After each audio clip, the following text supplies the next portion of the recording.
Right, to carry out a binary search, we need to look at a couple of things first of all. A prerequisite, I'm going to write that down.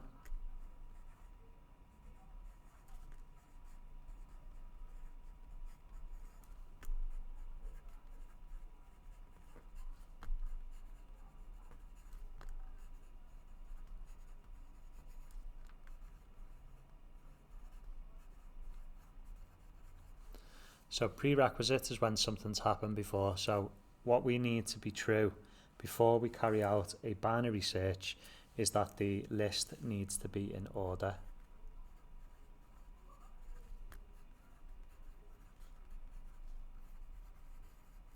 So binary search, the list needs to be in order. So if I write out, just like you would get on the exam, you get a list of numbers that are in order.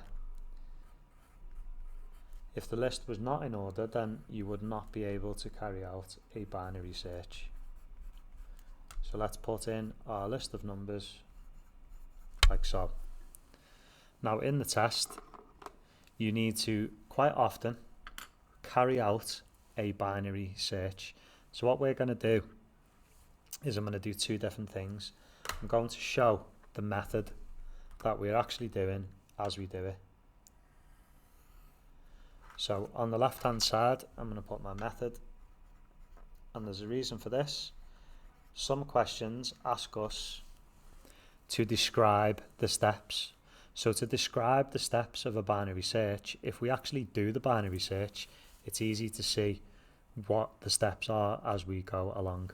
So in our method, step 1 is find the midpoint. So our method is to find the midpoint. So how do we find the midpoint of this set of numbers? We need to do two things really. One is go to the middle of the list. This is sometimes very easy and sometimes a little bit more challenging. In this case, we've got 1, 2, 3, 4 numbers and 1, 2, 3, 4 numbers either side of 68. So we know that 68 is our midpoint. So 68 is our midpoint. Step 2 is to compare value to midpoint. I'm just going to number these steps so you can see. So to compare the value to the midpoint. So what we mean by that is the value that we've been told to find by the exam board, we need to find it and compare it to that midpoint. So in this question, let's say we're looking for the number 99. We're going to say that 99 is greater than 68. 99 is bigger than 68, which means we've compared this number to this number and we know that it's bigger. Step 3 is remove irrelevant.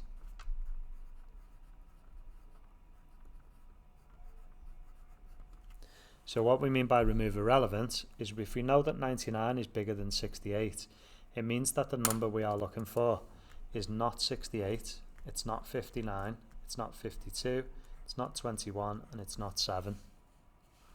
So we can say remove 7, 21, 52, 59, and 68. Step 4 is repeat for new list. Our new list is 92, 94, 99, and 133. So for this new list, we need to find the midpoint again. So I'm going to basically write out the steps again. Number 1, find midpoint. Number 2, compare. I'm just going to stop there a second because when we find our midpoint, you would go to the middle of these 4 items, and the middle of the 4 items, there's nothing there. So what you do as a really easy way is always look at the one to the right. So always round up when you're trying to find the midpoint. By doing that, our new midpoint is 99. So when we compare our value, 99 is equal to 99, which means we've found what we're looking for. Okay, this is called binary search.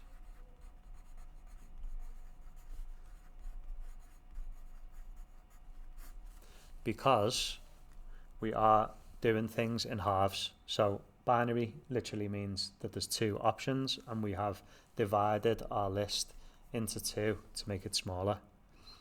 This method, if you look at it and think how long it's obviously taken me to draw this out, but when a computer does this, it does it really fast.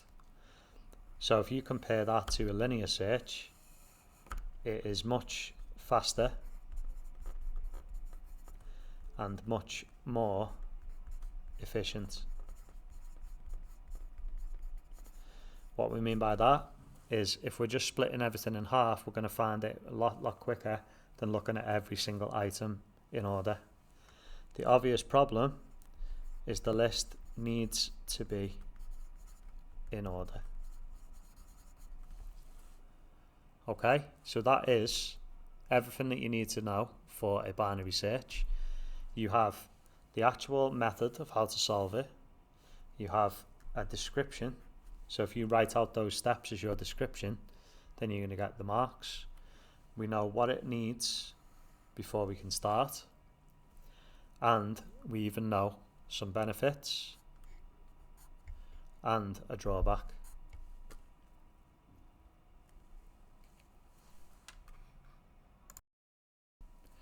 Okay, let's look at linear search.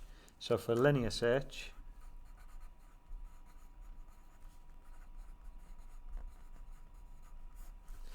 even the four letters of the name, L-I-N-E, line, is because we do the search in a straight line in order.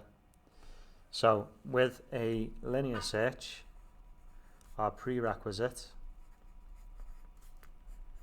is can be any list.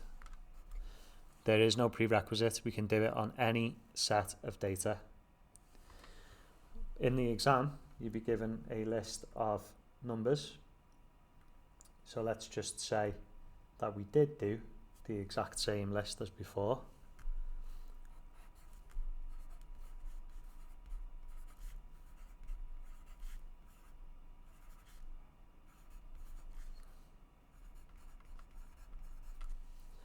Okay, and now we have to find the same thing. So what I'm going to do is write the method out again on the left, so that if you had to describe it, you know what to do. Method of a linear search is start at first item. So our first item is number 7. And let's say we are looking for number 68. So start at the first item. 7 is not equal to 68. Okay, step 2, move to next item. 21 is not equal to 68, and we just keep going.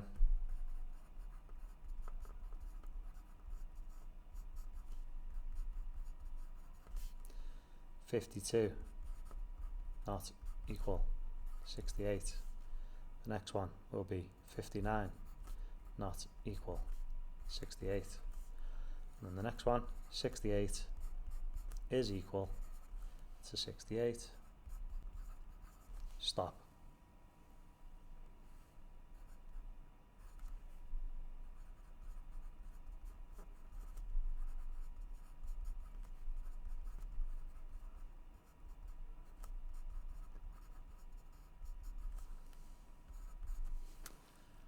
Okay, I like to write item found.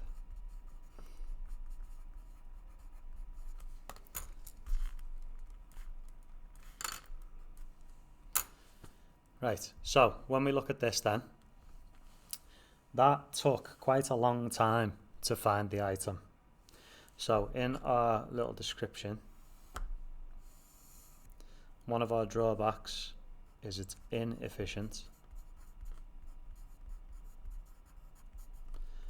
for long lists.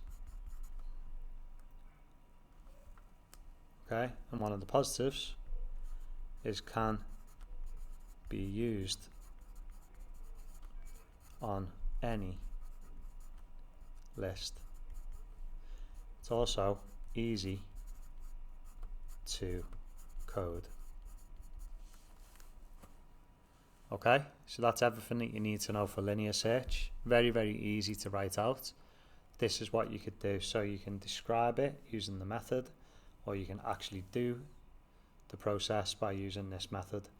If this is confusing to you, you could also just write not equal to. That's what that means.